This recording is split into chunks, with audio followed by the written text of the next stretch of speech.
저희 장인어른이 대한민국에서 요만한 차 80년대 후반부터 그때 이제 국내 차가 없었거든요. 그때 당시 그 수입차 국내 세대 들어온 거 중에 한 대 사가지고 그때부터 하셔가지고 거래처가 지금 한 20년 넘게 갖고 있던 거래처들이 아까워가지고 이제 회사 잘 다니는 이제 같이 한번 해보자.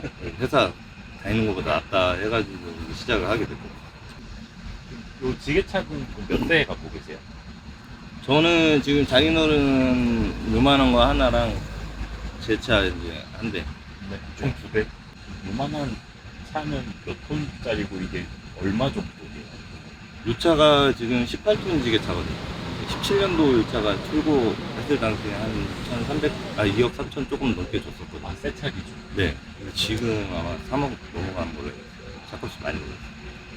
장마가 얼마 전에 끝났잖아요. 네네. 그냥 이건 궁금한 건데, 아, 비 오는 날. 네, 비 오는 날 아니면 장마가 길게 있으면 아예 일이 없는 거예요.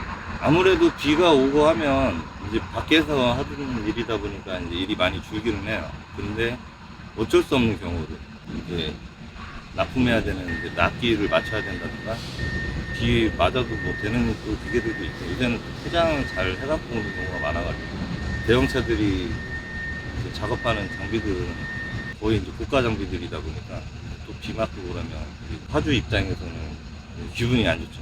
근데 어느 때는 일부러 비 오는 날 또 찾아서 하시는 데도 있고 비 오는 날 뭐 이사하면 좋다더라고 이런 데도 있고 그런 게 이제 차이가 나는 거예요. 최근 한 3개월 정도 지금 지게차로만 월 수익은 좀 잘 나셨는지 어느 정도인지 좀 알려줄 수 있나요? 월 평균 보면 보통 한 1000에서 한 1800 이 정도 사이인데 이게 되게 커요. 이게 일이 언제 있고 언제 없고 이게 보장이 없거든요. 일이 없었을 때는 진짜 한 달에 200만 원, 300만 원 지게차 할부도 안 될 정도로 그런 적도 있고 경기를 엄청 많이 타요. 요새 진짜 안 좋아요. 제일 많이 들어왔을 때는 언제 얼마까지 찍히셨어요? 지금 요거 한 대 가지고 제일 많이 찍었던 게 한 2년 전에 연 2억 조금 만든 적이 있어요. 연이요? 제일 이제 종합소득세 제일 많이 냈는데 요새 또 지게차를 띄우는 만큼 지게차 안전사고에 대해서도 같이 좀 많이 부각을 시키잖아요. 네.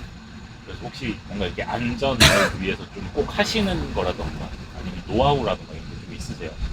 건설 현장이나 이런 현장에서 사고 나는 게 제일 중대한 사고로 보는 게 지게차가 제일 가장 많고 아무래도 지게차가 이제 대수도 많고 현장마다 거의 지게차를 쓰는 현장이 거의 대부분이다 보니까 사고가 제일 많이 날 수도 있어요. 근데 요새 이제 어떻게 보면 그런 사고들 때문에 이제 안전대책들을 많이 안 들거든요. 저 같은 경우에 이제 전후방에 다 사각지대 카메라 다 달려있고 뭐 음성으로 이제 알림해주는 센서 그런 부분 일단은 안전장치들이 좀 많이 달려요. 그러면 기본 차가 출고됐을 때 그럼 저 안전장치가 없나요? 기본 차량은 그냥 후방 카메라 하나 달려있어요. 근데 옆에 이 측면, 후측면 이런 거 다 직접 네, 하신 이런 거겠네요. 센서들 추가로 장착하고 앞에 저 같은 경우는 앞에 2개 추가 달고 뒤에도 하나 더 추가로 지금 후방 카메라 달아놓고 제품이라서 이것도 근데 또 돈이잖아요. 이것도 다는 거. 그렇죠.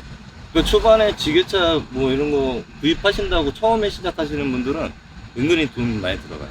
이제 뭐 지게 발 자체도 길이에 따라서 이제 뭐 한두 개 여벌로 이제 맞춰야 되는 경우도 있고 그리고 이제 뭐 공구함 같은 것도 좀 여기저기 좀 달아놔야 되고 이런 장치들 카메라나 이런 안전장치들 좀 달아야 되고 그 다음에 기본적으로 이제 쓰는 연장들이 있어요. 쇠사슬, 카드라든가 뭐 이런 고인목 같은 것도 준비를 해놔야 되고 그러면 좀 이거 가지고 제대로 영업용 지게차로 사업 해보시겠다 하시는 분들에게 방금 말씀하신 생각보다 돈 많이 들어간다. 요거 말고 또 꼭 해주고 싶은 말이 있어요. 무리하게 할부로 뽑으셨다가 뭐 부정 거래처가 없는 상태에서 이게 뛰어드시는 거는 어떻게 보면 좀 무모한 이게 제가 원래 지게차 하기 전에 기술 영업을 제가 8년을 했었는데 저 나름대로 8년 영업하면서 최연소 가장 달고 이제 저도 나름 영업하면 뒤처지지 않겠다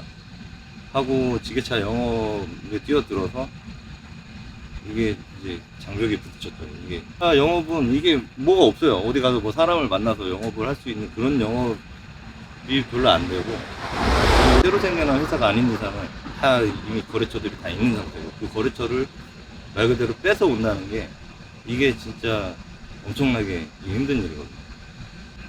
그 현장에서 노하우 뭔가 이렇게 좀 꿀팁 같은 게 있을까요? 그러니까 지게차는 제가 봤을 때는 좀 센스가 있어야 됩니다. 네, 일머리도 좀 있어야 되고, 그러니까 어떤 작업을 하게 되면 해봤든 안 해봤든 안 해봤으면 좀 미리 상의를 해가지고 어떻게 작업을 할 건지 좀 물어봐주면 좋아요. 네, 무조건 시키는 대로 하는 게 아니라 빠른 시간 안에 작업을 또 끝내줘야 되고 안전하게 해야 되겠지만 또 시간이 또 다 돈이기 때문에 네, 그런 경우 좀 미리 좀 협의를 해놓고 이렇게 좀 빠르게 진행하고 하면 이게 좀 수월하거든요. 근데 어떤 일인지 안 해본 일 같은 경우는 그냥 와가지고 그냥 서 있으면 현장에서 일단 눈치껏 일머리 있게 진짜 일머리 있어야 돼. 이런 사람은 지게차 하면 안 된다. 어쨌든 거기서 1번 일머리 없고 눈치 없는 사람이 될 수도 있겠네요. 그다음에 일단 겁 있는 사람. 아, 겁이 많은 사람. 뭐 장비가 뭐 20억짜리다, 10억짜리다. 근데 막 되게 불안하게 생긴 그런 장비들도 있고, 이게 뭐 매번 편한 이런 작업들이 있는 게 아니거든요. 좀 난이도 높은 작업들을 하러 가면 이게 저도 한 번씩 진짜 식겁할 때가 있거든요. 아, 근데 그러면 만약에 옮기다가 10억짜리 기계가 파손이 됐다든가 아니면 뭐 인터넷에 그런 영상 많잖아요. 네. 막 이렇게 큰일 기차 나요. 기사님이 막 물려하다가 와장창 쏟는다던가. 네. 그러면 큰일 그거는 나요. 이게 보험이 보험이 있는 거예요. 보험이 얼마 안 돼요. 저희 같은 경우는 영업용 내상 책임 보험을 드는데, 그거 같은 경우는 주행하다라는 사고, 그 다음에 이제 지게발 위에서 일어나는 사고들. 보상이 적어요. 제가 들어오는 게 지금 2억에 지금 물적 피해가 5천만 원 들어있죠. 그나마 다행인 거는 삼성 같은 경우는 진짜 고가 장비들은 다 삼성에 들어가거든요. 그거 아니면 일을 못 하죠. 진짜 네. 무서워서 못할 것 네, 같아요. 살 떨려서 일 못 하죠.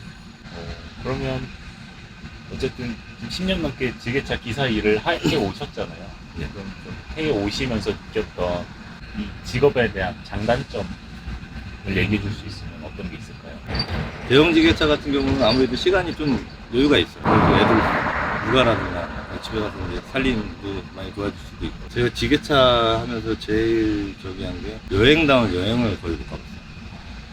이게 집에서 잠자리에 들다가 갑자기 어디서 뭐 문제가 생겨서 갑자기 부르는 경우도 있고, 바닷가 서해안 쪽에 이제 3박 4일 여름 휴가를 갔는데 3일 동안 천안으로 같이 출퇴근했어요. 휴가 갔다가 갑자기 일이 들어와가지고 그런 경우. 그러다 보니까 이제 갑자기 일이 들어오면 한두 시간 보통 안에 이제 현장을 가야 되는 경우가 있어서 마음이 되게 불편하시겠네요. 되게 멀리 여행 어디 가고. 마음 맞는 이제 지게차 다른 대형 사무실들하고 같이 이제 주고받고 해서 그나마 좀 이제 주말에 그나마 좀 내려놔요. 뭐 어쨌든 중간중간 짬짬이 이렇게 시간이 있는 건 되게 장점인데, 네네. 근데 그 근데 쉬면서도 이게 항상 그게 쉬면서도 항상 대기입니다. 스탠바이 모드가 항상 그렇죠. 되어 있어야 되겠네요. 어디 멀리 못 가고, 여기서 그 술도 잘 안 먹거든요. 네. 같은 지방에서 같이 지게차 하시는 분들 한마디 하실 게 있다면. 지금 어떻게 보면 같이 잘 돼야 되고, 같이 이왕하는 거 같이 서로 일 잘 주고받고 같이 좀 잘 됐으면 하는 바람이고요. 그래도 좀 일이 좀 경기가 좀 좋아져서 서로 좀 일 서로 좀 밀어주고 막 하면서 이런 좀 시절이 왔으면 좋겠어요.